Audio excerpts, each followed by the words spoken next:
شروع کرتا ہوں اللہ کے نام سے جو بڑا مہربان نہایت رحم والا ہے۔ بلا شک یہ کافر لوگ اپنے مالوں کو اس لیے خرچ کر رہے ہیں کہ اللہ کی راہ سے روکیں، سو یہ لوگ تو اپنے مالوں کو خرچ کرتے ہی رہیں گے، پھر وہ مال ان کے حق میں بعد سے حسرت ہو جائے گی، پھر مغلوب ہو جائے گی، اور کافر لوگوں کو دوزخ کی طرف جمع کیا جائے گا تاکہ اللہ تعالیٰ ناپاک کو پاک سے اللہ کر دے اور ناپاکیوں کو ایک دوسرے سے ملا دے، پس ان سب کو اکٹھا ڈھیر کر دے، پھر ان سب کو جہنم میں ڈال دے۔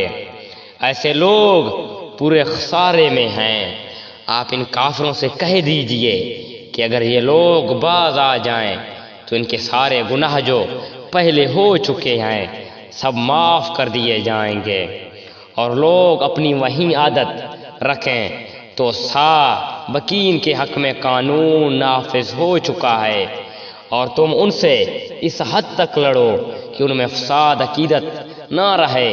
اور دین اللہ ہی کا ہو جائے۔ پھر اگر یہ باز آ جائیں تو اللہ تعالیٰ ان اعمال کو خوب دیکھتا ہے،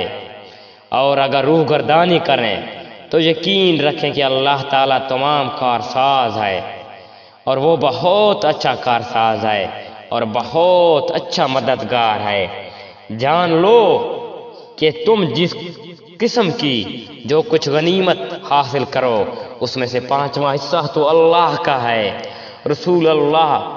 اور قرابت داروں کا اور یتیموں اور مسکینوں کا اور مسافروں کا، اگر تم اللہ پر ایمان لائے ہو اور اس چیز پر جو ہم نے اپنے بندے پر اس دن اتارا ہے، جو دن حق کے باطل کی جدائی کا تھا، جس دن دو فوجیں بھڑ گئی تھی۔ اللہ ہر چیز پر قادر ہے۔ جبکہ تم پاس والے کنارے پر تھے اور وہ دور والے کنارے پر تھے، اور قافلہ تم سے نیچے تھا، اگر تم آپس میں وعدے کرتے تو یقیناً تم وقت معین پر پہنچنے میں مختلف ہو جاتے، لیکن اللہ کو تو ایک کام ہی ڈالنا تھا جو مقرر ہو چکا تھا، تاکہ جو ہلاک ہو دلیل پر ہلاک ہو اور جو زندہ رہے وہ بھی دلیل پر زندہ رہے۔ بے شک اللہ بہت سننے والا خوب جاننے والا ہے۔ جبکہ اللہ تعالیٰ نے تجھے تیرے خواب میں ان کی تعداد کم دکھائی،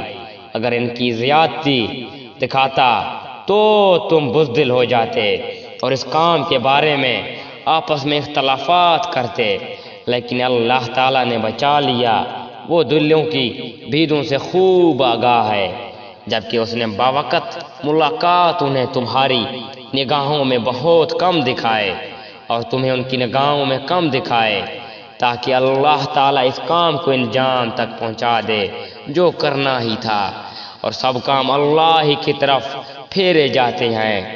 اے ایمان والو، جب تم کسی مخالف فوج سے بھڑ جاؤ تو ثابت قدم رہو، بکثرت اللہ کو یاد کرو تاکہ تمہیں کامیابی حاصل ہو۔